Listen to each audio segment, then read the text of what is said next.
City channel के दर्शकों की सेवा में हमारी लोकप्रिय स्वास्थ्य विषयक धारावाहिक श्रृंखला हेल्थ केयर। मित्रों, एक बार मैं सतीश अग्रवाल फिर उपस्थित हूं आपके साथ रूबरू होने के लिए। इस लोकप्रिय श्रृंखला के माध्यम से हम हमारे स्वास्थ्य के विषय में एक समस्या, एक विषय को लेकर आपके सामने उपस्थित होते हैं और हमारी हमेशा से कोशिश होती है कि उस विषय से संबंधित विशेषज्ञों को बुलाकर हम उनसे अपना मार्गदर्शन हासिल करते हैं। अब ये स्वास्थ्य समस्या व्यक्तिगत भी हो सकती है और सामाजिक भी हो सकती है। आज हमारी इस श्रृंखला के 88वीं पायरी पर पहुंचने हमें बड़ा हर्ष होता है, साथ गर्व भी होता है। इस 88th पोजीशन पहुंचने के लिए जितनी मेहनत हमारे एक्सपर्ट्स ने की है, सिटी चैनल के हमारे सभी संबंधित व्यक्तियों ने किया है, उससे कहीं ज्यादा श्रेय मित्रों आपसे मिलने वाला स्नेह और प्यार है। आज हमारा जो विषय है वो हमारा व्यक्तिगत समस्या नहीं होकर एक सामाजिक समस्या है, बल्कि ये कहे कि राष्ट्रीय और अंतर्राष्ट्रीय समस्या है। विषय का नाम है पोलियो। विषय इसलिए समसामयिक होता है कि भारत सरकार द्वारा निर्धारित वर्ष में 2 दिन होते हैं जहां पर पल्स पोलियो कार्यक्रम आयोजित किया जाता है। तो हमारे जनसाधारण के मन में इस विषय को लेकर बहुत सारी शंकाएं होती है, जिज्ञासाएं होती है कि पल्स पोलियो यानी क्या होता है, इसमें कौन सा डोज दिया जाता है, जरूरी क्यों होता है, कब तक दिया जाएगा। इन सब प्रश्नों के उत्तर हेतु आज हमारे स्टूडियो में जिन विशेषज्ञों को आमंत्रित किया है, मैं आपसे उनका परिचय करा दूं। वे शहर की जानी मानी युवा बाल रोग चिकित्सक डॉक्टर सोनाली जी शिरभाते हैं। मैम, स्टूडियो में आपका हार्दिक स्वागत है। नमस्कार। डॉक्टर सोनाली जी का अल्प परिचय कि इन्होंने अपनी अंडरग्रेड और बाद में पोस्ट ग्रेड की पढ़ाई यवतमाल स्थित गवर्नमेंट मेडिकल कॉलेज से हासिल की है और सरकारी सेवा में इनका बहुत बड़ा योगदान है कि पिछले 9 वर्षों से ये लगातार अमरावती स्थित सुपर स्पेशलिटी हॉस्पिटल में अपनी सर्विस देती हैं और निजी चिकित्सा के तौर पर यशोधरनगर स्थित अपने क्लिनिक में मरीजों को अपनी सेवाएं देती हैं। मैं विषय की ओर बात करते हैं। तो सबसे पहली बात कि जिस पोलियो बीमारी की हम चर्चा कर रहे हैं, पोलियो होता क्या है और ये कैसे फैलता है? पोलियो एक बीमारी है, ऐसी बीमारी है जो पोलियो वायरस से फैलती है। ये स्पेशली 0 से 5 साल तक के बच्चों को इन्फेक्ट करती है और सबसे भयानक बात यह है कि इसमें लकवा, जिसे हम पैरालिटिक पोलियो कहते हैं, वो होता है और वो ट्रीटेबल नहीं है। सिर्फ और सिर्फ वो पोलियो वैक्सीन से ही हम उसको प्रिवेंट कर सकते हैं। तो इस बीमारी को हम पोलियो कहते हैं। इसमें 2 प्रकार है, एक है पैरालिटिक और दूसरा है नॉन पैरालिटिक। शुरुआती दौर में 0 से 5 साल के बच्चों में जैसे गला दुखना, हाथ पैर दुखना या फिर मनके में दुखना, सांस में तकलीफ होना, ये शुरुआती दौर में ये पोलियो के लक्षण पाए जाते हैं। लेकिन कुछ बच्चे ऐसे होते हैं जिनमें दोनों भी पैर का पैरालिसिस हो जाता है, जिसे हम कहते हैं पैरालिटिक पोलियोमाइलाइटिस, और ये एक भयानक स्वरूप है। तो इसे हम पोलियो की बीमारी कहेंगे। ये फैलता कैसे? ये फैलता है फीको ओरल रूट, जिसे हम कहते हैं कि जो पोलियो के पेशेंट का शौच होता है वो पानी में मिक्स हो जाता है और वही पानी नया कोई दूसरा बच्चा पीता है या फिर वही पानी से खाना बनाया जाए तो वो नए बच्चे को इन्फेक्ट करता है। तो हम इसे फीको ओरल रूट कहते हैं, मतलब पानी से ये दूषित हो जाता है। मित्रों, डॉक्टर सोनाली जी हमसे कह रहे हैं कि इसका जो पॉजिटिव ऑर्गेनिज्म, रोगकारक जंतु एक वायरस है और ये फैलता है पेट के माध्यम से कि जब वो बच्चा शौच करता है तो इस शौच में वो जंतु होते हैं। जब ये वातावरण में फैलता है तो दूसरे लोग जब इसे ग्रहण करते हैं, चाहे पानी या आहार के माध्यम से, तो उनके शरीर में प्रवेश करता है और उनको इन्फेक्ट करता है। गौर करने वाली बात है कि इन्फेक्शन और बीमारी दोनों में फर्क है कि अगर जंतु सिर्फ शरीर में प्रवेश किया तो इसका मतलब बीमारी नहीं हुई है, वह सिर्फ उसने प्रवेश किया है। दूसरी महत्वपूर्ण बात बताइए कि ये जो जंतु है इसलिए खतरनाक है कि इसका सीधा सीधा असर ब्रेन और जिसे हम स्पाइनल कॉर्ड कहते हैं, हमारी रीढ़ की हड्डी, उस पर होता है। और इस बीमारी से ग्रस्त बच्चा जब उसे पोलियो से होने वाला लकवा होता है तो उसका या तो एक हाथ, पैर या दोनों पैर लकवाग्रस्त हो जाते हैं और बच्चा उम्र भर के लिए अपंग हो जाता है। उससे बड़ी दुर्भाग्य की बात कि एक बार ये होने के बाद इसका कोई इलाज नहीं है। तो जो कुछ हमें करना है, इसे बचाने के प्रयत्न करना है। कल्पना कीजिए मित्रों कि अगर कोई बच्चा या कोई व्यक्ति शारीरिक रूप से अपंग है, तो न केवल वो उसकी शारीरिक अपंगत्व हुआ, बल्कि मानसिक और मनोवैज्ञानिक उस व्यक्ति के लिए, उस परिवार के लिए, उस समाज के लिए हमारे लिए एक बहुत बड़ी दुर्भाग्यपूर्ण घटना है। और तब जबकि इस चीज से हम बच सकते हैं। मैं आप कह रहे हैं कि इससे बचा जा सकता है, तो निश्चित तौर से हमारे दर्शक जानना चाहते हैं इससे हम कैसे बच सकते हैं। पोलियो से हम सिर्फ वैक्सीन द्वारा बचा जा सकता है, जिसे हम ओरल पोलियो वैक्सीन कहते हैं। लेकिन ये हुआ सोशल माध्यम, लेकिन पर्सनल लेवल पे भी हम इससे बचाव हो सकता है। पर्सनल लेवल पे hand washing is very and very important. जैसे कि शौच से आने के बाद, खाना खाने से पहले और कहीं बाहर से आने या खेल कूद के बाद हाथ धोना बहुत जरूरी है। वैसे ही सभी माताओं से मैं ये अपील करूंगी कि जैसे ही माताएं बच्चे को शौच धुलाती है तो बच्चे को तो हाथ धुला लेती है, परंतु खुद का हाथ वो धोती नहीं है और वैसे ही वो खाना बनाने में लग जाती है या फिर किसी को, दूसरे बच्चे को पानी पिलाती है या फिर खिलाती है। तो क्या हो जाता है कि इसके वजह से पोलियो वायरस फैलने की ज्यादा परसेंटेज बढ़ जाता है। इसीलिए माओ से मेरी अपील है कि वो भी बच्चे को शौच धुलाने के बाद खुद भी हाथ धोए और बच्चे की स्वच्छता की तरफ भी ध्यान दे। ये पर्सनल लेवल पे अगर स्वच्छता हम रखते हैं तो इसमें बहुत बड़ा प्रतिबंधात्मक उपाय है।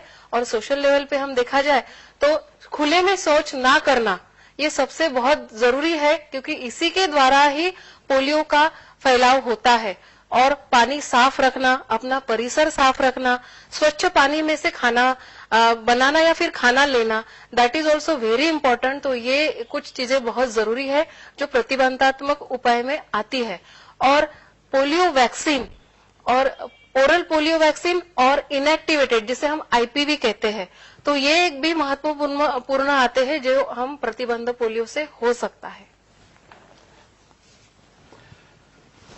तो मित्रों, एक बहुत ही महत्वपूर्ण मुद्दा जो मैम से कह रही हैं कि अगर हम अपनी सफाई रखते हैं, खासकर अपने हाथ धोना, साबुन से हाथ धोना, तो इससे न केवल दूषित पानी से और आहार से होने वाली बीमारी पोलियो, बल्कि दूसरी बीमारियों से भी बच सकते हैं। फिर चाहे वो अपनी हेपेटाइटिस हो, चाहे टाइफाइड हो या अन्य कोई बीमारी। तो एक बहुत ही महत्वपूर्ण सूचना मैंने हमसे दी है कि हमारी साफ सफाई, चाहे वो व्यक्तिगत हो या हमारे आसपास के वातावरण की हो, ये हमारा कर्तव्य है अगर हम स्वस्थ रहना चाहते हैं। मैं जिस कार्यक्रम की हम बात कर रहे हैं कि जो हमारा विषय पल्स पोलियो है, तो हमारे दर्शक आपसे जानकारी लेना चाहेंगे पल्स पोलियो क्या होता है।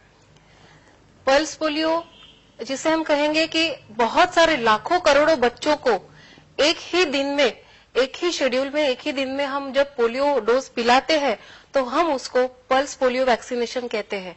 ये पल्स पोलियो वैक्सीन का उद्देश्य ही यही है कि ये वैक्सीन 0 से 5 साल तक के बच्चों को एक ही दिन में पूरे भारत भर या पूरे वर्ल्ड में हम पिलाया जाता है और एक भी बच्चा इसमें छूटना नहीं चाहिए। ये बहुत महत्वपूर्ण बात है।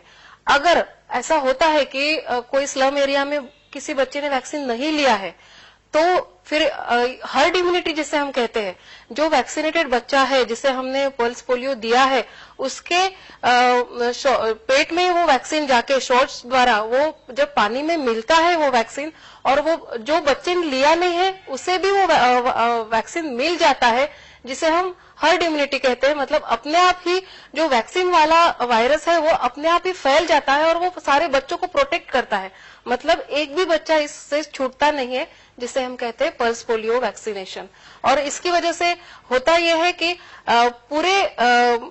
पूरे कम्युनिटी में जो वैक्सीन का वायरस है वही रहेगा और पोलियो का वायरस टोटली हट जाएगा। तो ये ज्यादा जरूरी है पल्स पोलियो के लिए।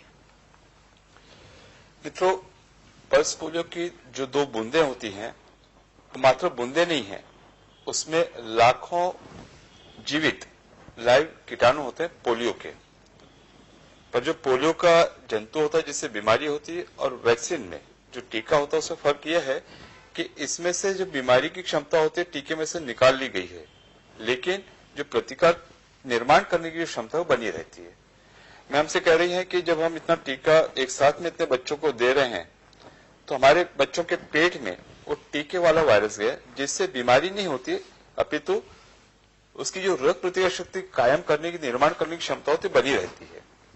अब ऐसे बच्चे जब शौच करेंगे तो पूरे वातावरण में वैक्सीन वाला वायरस फैल रहा है। होते होते होते होते एक स्टेज ऐसी आएगी कि पूरा जो बीमारी वाला वायरस वो निकल जाएगा और पूरे वातावरण सिर्फ और सिर्फ वैक्सीन वाला वायरस होगा जो बीमारी नहीं करता है। तो जिन बच्चों को हम वैक्सीन दे रहे हैं, टीका दे रहे हैं, उनको तो वैक्सीन का वायरस मिला ही मिला है, पर कुछ बच्चों को इनडायरेक्टली अप्रत्यक्ष रूप से ये वैक्सीन वाला वायरस मिलेगा और अगर नहीं भी हो तो कम से कम बीमारी वाला वायरस तो निकल ही जाएगा। पल्स जो शब्द आता है, पल्स का मतलब होता है लहरें। तो जिस तरह से साल में 2 बार दिया है तो लहरों के रूप में इसे दिया जाता है, इसलिए इसे पल्स पोलियो कहते हैं। मैं अक्सर करके एक प्रश्न पूछा जाता है कि ये जो पल्स पोलियो वाला जो वैक्सीन होता है तो जो हम रूटीन देते हैं उससे कोई अलग होता है, पहली बात, और ये किन बच्चों को दिया जाता है? पल्स पोलियो वैक्सीन जो रूटीन के अलग होता है, जिसे हम एडेड कहते हैं, मतलब अगर बच्चे ने 2 या 4 दिन पहले भी पोलियो वैक्सीन लिया है तो भी हम उसे पल्स पोलियो पिलाएंगे। मतलब इट इज रूटीन से एडेड है। जो भी बच्चा लेता है रूटीन में भी वैक्सीन लेने के बावजूद भी उसे पल्स पोलियो वैक्सीन लेना है। इसके अलावा जो साधारण बीमारी जैसे सर्दी खांसी है या डायरिया है, ऐसे बच्चे, एडमिटेड बच्चे, नवजात शिशु या फिर कुछ बीमारी की वजह से हॉस्पिटलाइज बच्चे हैं, तो इन सभी को हम पोलियो वैक्सीन पिला सकते हैं। या फिर कुछ प्रॉब्लम है किसी बच्चे में तो डॉक्टर के सलाह से भी हम उन बच्चों को भी वैक्सीन देते हैं। तो 0 से 5 साल में ये सभी कैटेगरी के बच्चे हम पोलियो, पल्स पोलियो इन्हें हम देते हैं। मित्रों, जिस वैक्सीन की बात करें तो अक्सर जनसामान्य में एक संभ्रम निर्माण होता है, कंफ्यूजन होता है कि बच्चा हमारा भर्ती तो बीमार है तो उसको ये टीका देना चाहिए नहीं देना चाहिए। मैडम से करें कि उसे हर हालत में टीका देना चाहिए। मात्र कुछ जो कंडीशंस है जहां पर बच्चे की प्रतिकारक शक्ति कम हुई है, उदाहरण के तौर पर यदि उसे HIV एड्स हुआ है या उसे किसी तरह का कैंसर हुआ है या कैंसर के विरोध में कोई दवाई चल रही है जिससे उसकी प्रतिकारक शक्ति कम हुई है, चूंकि ये लाइव वैक्सीन है, जीवित जंतु इसके अंदर, तो एक क्षीण सी संभावना है कि इस वैक्सीन के कारण से उसमें पोलियो हो सकता है। फिर भी देना या नहीं देना ये आपके बाल रोग चिकित्सक, चाइल्ड स्पेशलिस्ट डिसाइड करेंगे। मैंने उन्हें आश्वस्त किया है कि बाकी सभी कंडीशन में अगर छोटी मोटी कोई बीमारी भी होती है, बच्चा भर्ती भी हुआ, आज जन्म हुआ या प्रीमेच्योर भी हुआ है, उसे पल्स पोलियो हर हाल में मिलना चाहिए। मित्र, एक बहुत ही महत्वपूर्ण चर्चा जारी है, एक बहुत महत्वपूर्ण महत्वाकांक्षी कार्यक्रम पल्स पोलियो पर। स्टूडियो में हमारे साथ मौजूद है आज की एक्सपर्ट डॉक्टर सोनाली जी शिरभाते। मिलते हैं एक छोटे से ब्रेक के बाद, बने रहिए हमारे साथ में।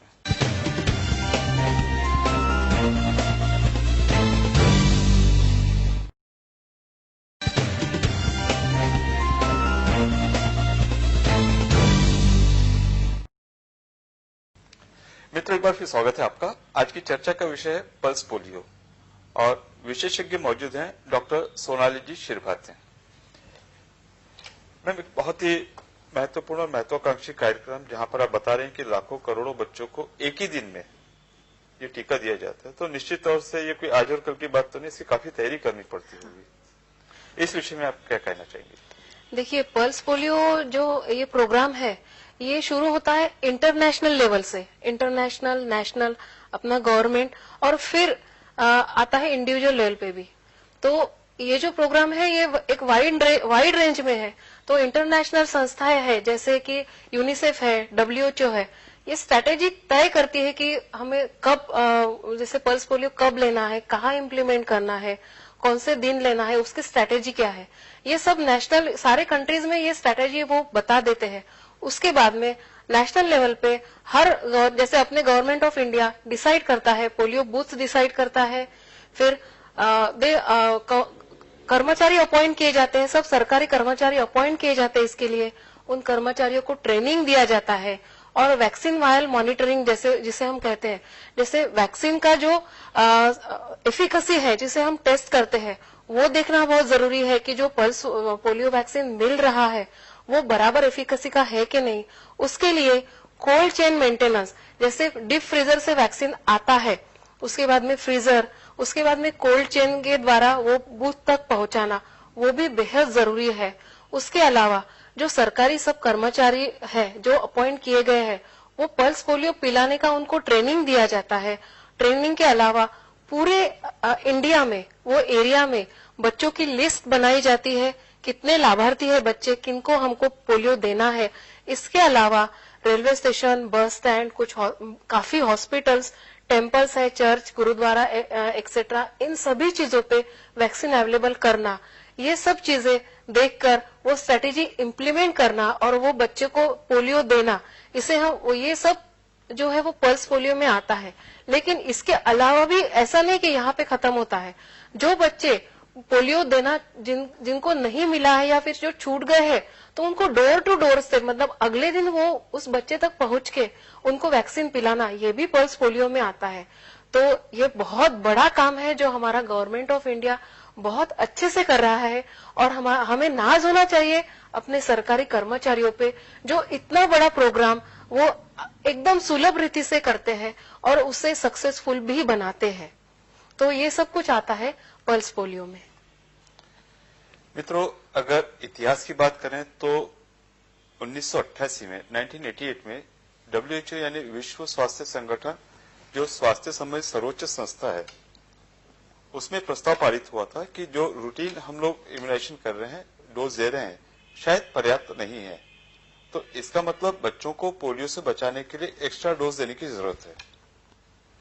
संलग्न सभी देशों ने इसे मान्य कर लिया, लेकिन हमारे देश में पहली बार ये प्रोग्राम 1995 में शुरू हुआ 1995 से, और तब से अब तक के एक प्रोग्राम जारी है। मैंने जिस तरह से बात की कि लाखों करोड़ों कर्मचारी इस काम में संलग्न है और इसी के चलते हमारे देश में आखिरी जो केस मिला था 13 जनवरी 2011 को, अंतर्राष्ट्रीय नियमों के हिसाब से आखिरी केस मिलने के बाद 3 साल तक अगर उस देश में या उस जगह पर पोलियो का केस नहीं मिलता है तो उस जगह को, उस देश को पोलियो फ्री कहा जाता है। तो ऐसा करने के बाद 2014 में हमारे देश को पोलियो फ्री कहा गया। तो निश्चित रूप से जो हमारे सरकारी कर्मचारी हैं वे अभिनंदन के पात्र हैं।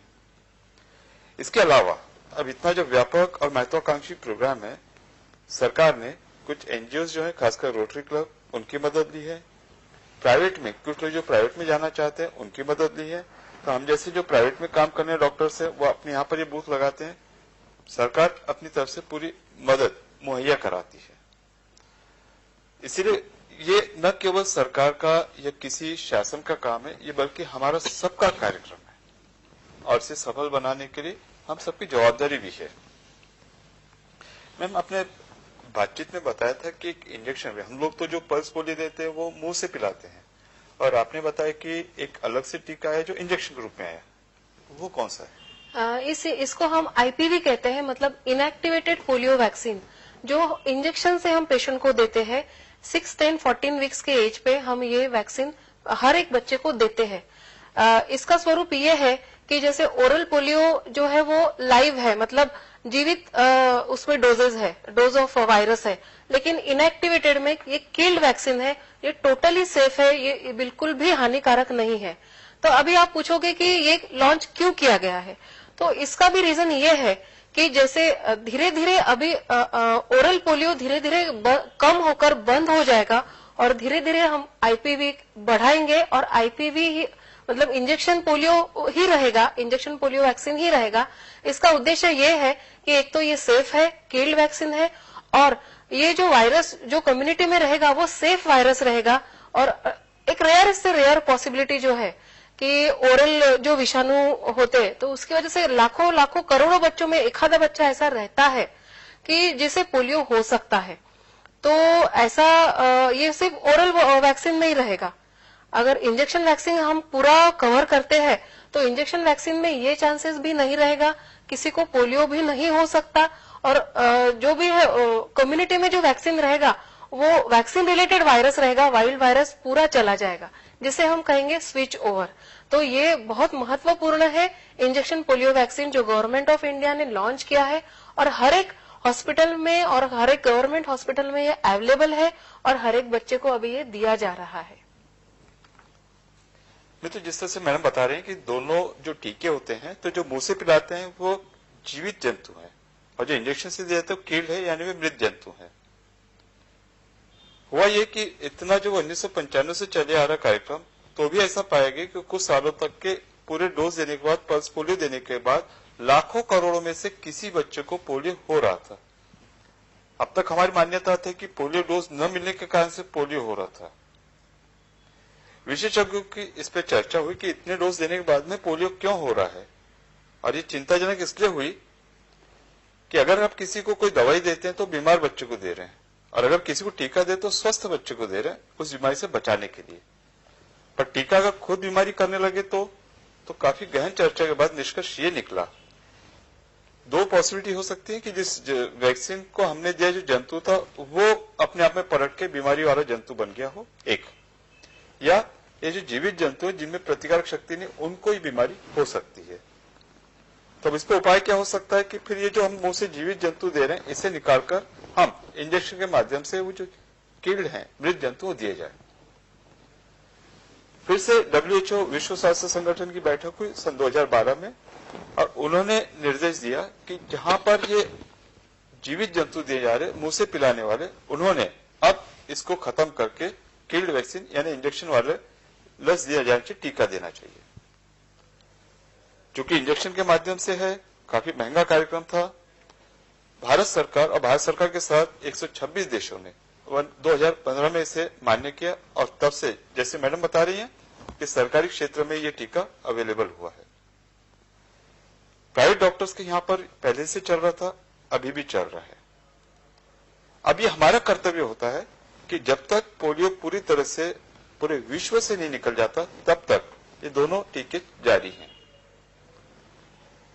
शुरुआत जहां से हुई थी सन 1988, जहां पर लगभग पूरा विश्व पोलियो से ग्रसित था, आज ये सिमटकर मात्र 3 देशों तक हो गया।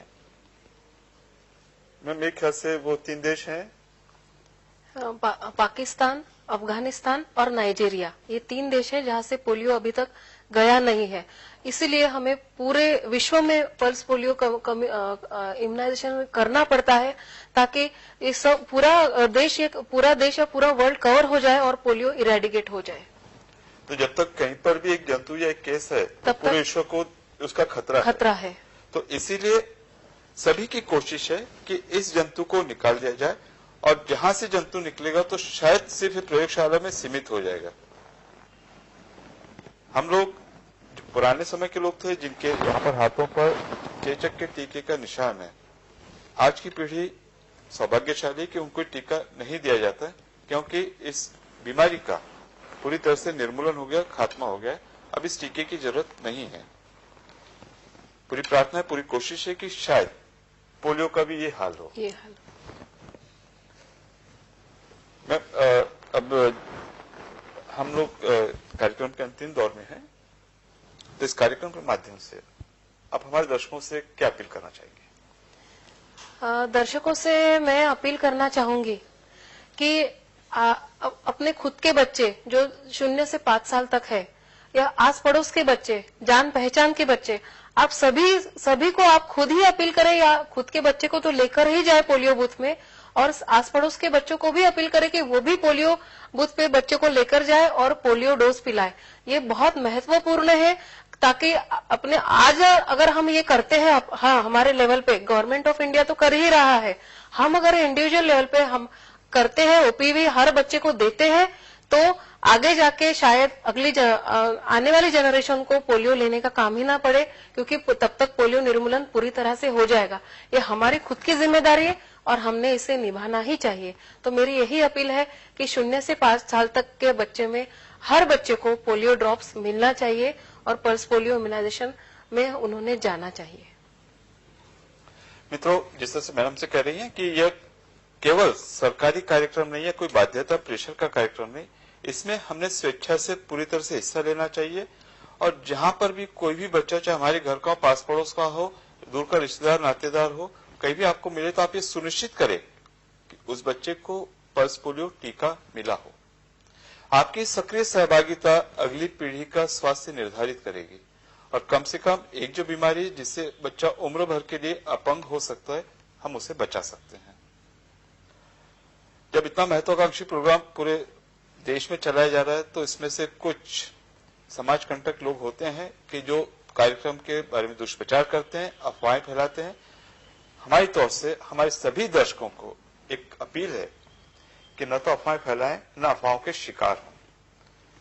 देश के कुछ हिस्सों में इसके चलते पल्स पोलियो कार्यक्रम रुकाना पड़ा था, उसके हमें दुष्परिणाम भोगने पड़े थे। सौभाग्य से ऐसी कोई घटना हमारे आसपास में नहीं हुई है। मित्रों, ये हम सबकी जिम्मेदारी है। मित्रों, हमने हमारी तरफ से पूरी कोशिश की है कि कार्यक्रम आपको अच्छा लगे, लेकिन कार्यक्रम आपको कैसा लगा ये आप बताएंगे। और इसके लिए स्क्रीन पे दिखाए गए नंबर से या तो आप हमसे प्रत्यक्ष संपर्क कर सकते हैं या व्हाट्सएप से हमें मैसेज कर सकते हैं। इस कार्यक्रम के माध्यम से हम हमारे दर्शकों को हमेशा एक शुभकामना देते हैं कि आपका आने वाला कल आज से अधिक स्वास्थ्यवर्धक हो, उत्साहवर्धक हो, और हम चाहेंगे कि पोलियो से फ्री हो। इस आश्वासन के साथ कि अगले हफ्ते एक नए विषय पर एक नए एक्सपर्ट के साथ आपसे फिर भेंट होगी, आपसे विदा लेते हैं। और मैम, इस बहुत ही महत्वपूर्ण विषय पर आपने हमारे दर्शकों का इतने अच्छे ढंग से जो मार्गदर्शन किया, उसके लिए हम हृदय से आपके आभारी हैं। धन्यवाद, नमस्कार।